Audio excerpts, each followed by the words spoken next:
everyone, this is Juliet Davis, and this presentation on copyright, copyleft, and fair use can be viewed as videos or downloaded as a PowerPoint at julietdavis.com. It was made possible by a learning enrichment grant from the University of Tampa, and all media were used under these conditions listed on the right, which we're going to explore in much more depth in this series.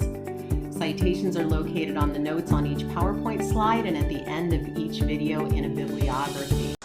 How many of you have snagged your favorite song and used it as a soundtrack for a video you've made?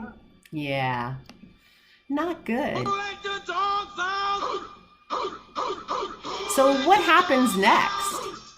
You usually have to change the music so that you can post it online.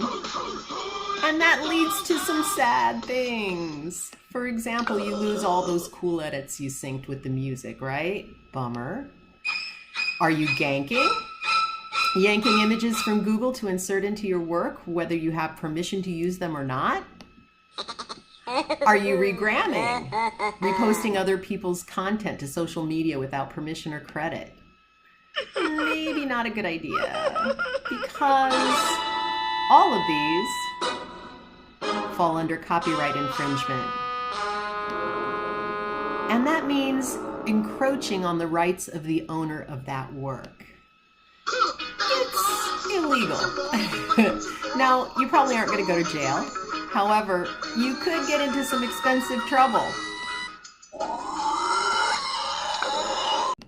This is actually a series of videos, a series of PowerPoints, and this video you're watching is just the first one.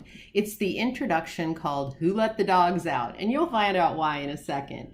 But the entire series allows you to find out how to use media legally in social media, remixing, advertising, journalism, class projects, and much more, and why that's important.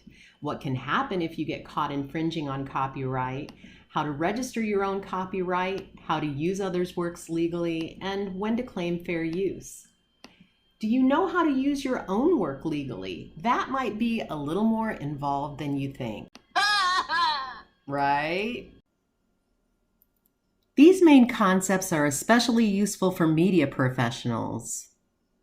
According to the U.S. Copyright Office, copyright is a form of protection provided by the laws of the United States for original works of authorship. There's a difference between the word copyright and copywriter, and not everyone understands the difference. Copyright is a legal right, whereas copywriter is one who writes copy, advertising and publicity text. Time to be a copyright scholar. A quick overview of how to avoid copyright infringement is easy to remember in this acronym FLIP. It's something I came up with for students to remember easily.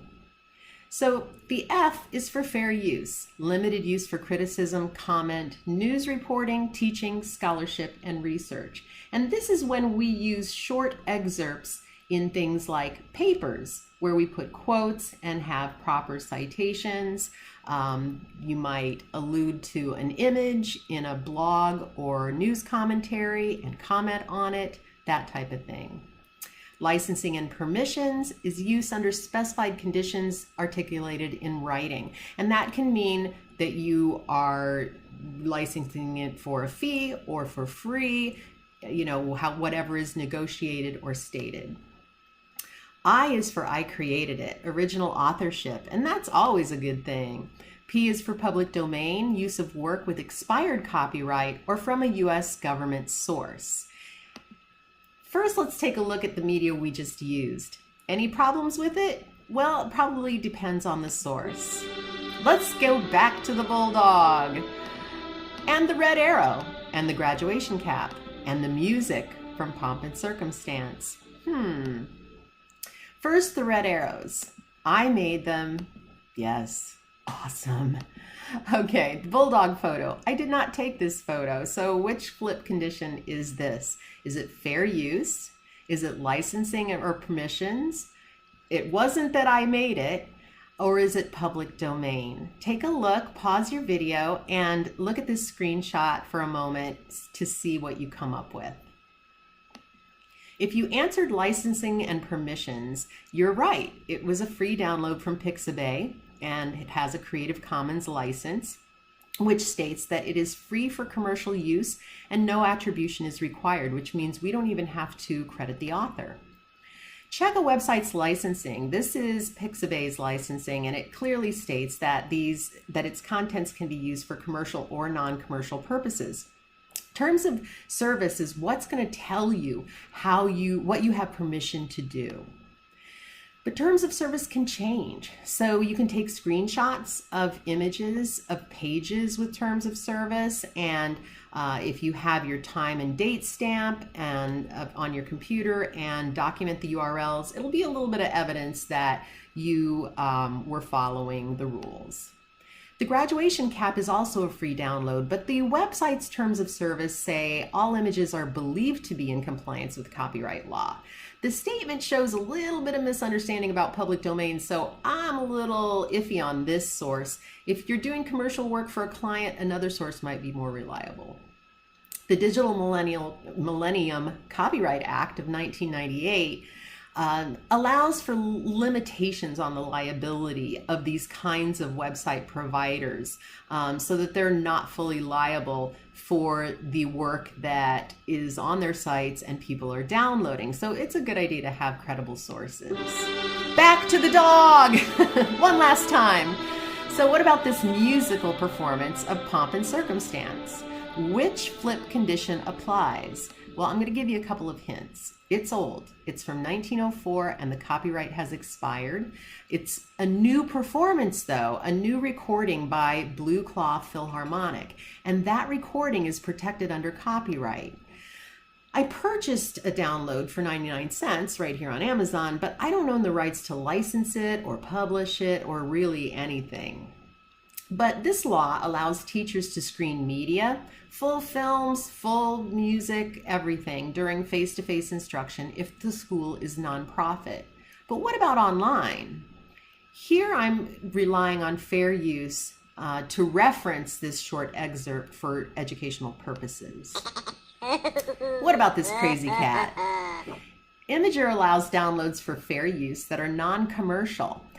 What are some of the ways this image could be used if you know that? Take a review of fair use, what that is, and think about non-commercial ways to apply fair use.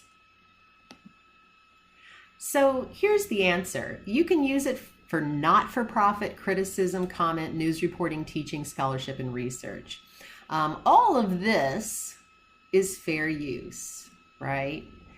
If you're using a short excerpt. However, not-for-profit is not a requirement of fair use. We see lots of news reporting for profit, we see criticism for profit, commentary, books are written for profit.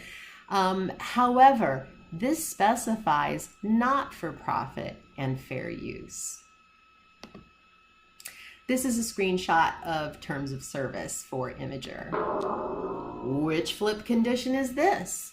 Well, it's an 1885 photo, and that means it's out of copyright. We are going to actually explore what dates for which images are out of copyright. And it gets a little bit complex because the copyright laws have changed over time, but safely 1885 is prior to, and they're out of copyright. Anything this old is out of copyright. So the answer is public domain. It can be used freely. Which flip condition was intended here? Hint. We used a short excerpt of this song for educational purposes to show a common scenario of infringement that students often engage in without even really realizing it. And so the answer is fair use was intended. But this YouTube video with the Bad Boys theme was just used to entertain you, so I would likely need to get permission to use these if I were not commenting on them now for educational purposes. Paid licensing. Okay, so I paid for permission or for a license to use these figures within limited parameters, and I got it from vectorstock.com.